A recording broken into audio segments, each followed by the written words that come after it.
All right, so here it is. Deb's Lucky Lottery Diary. I can never seem to get it right because you know what I remember. Great Christmas. Okay, so I haven't seen you for a couple of days. Well, that's because I had an unfortunate incident in my family and we had someone transition.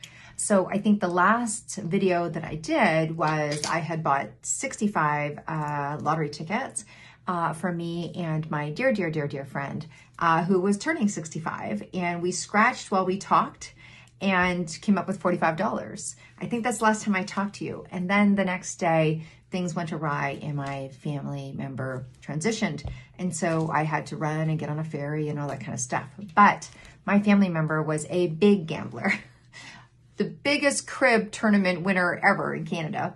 And so I made sure when I was running around that day to, even though I was in a haze and because it was unexpected, I got lottery tickets and I just happened to have some ones in my purse and I was like, just run these numbers. So I don't know, I'll have to keep in touch with you on that.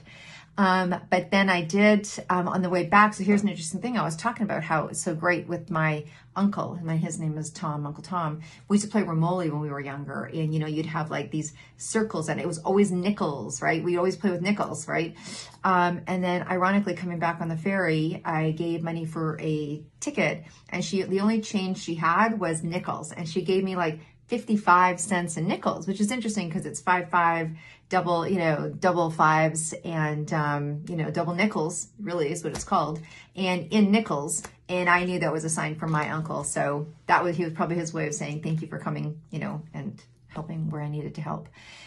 And then I scratched, last night and, for the first time ever, I won twice on one ticket. So I got a free ticket and I got $1. So I think those were all really good signs. Again, we don't really know what this is all about, but we're going to keep going because it's only February. So that's my update.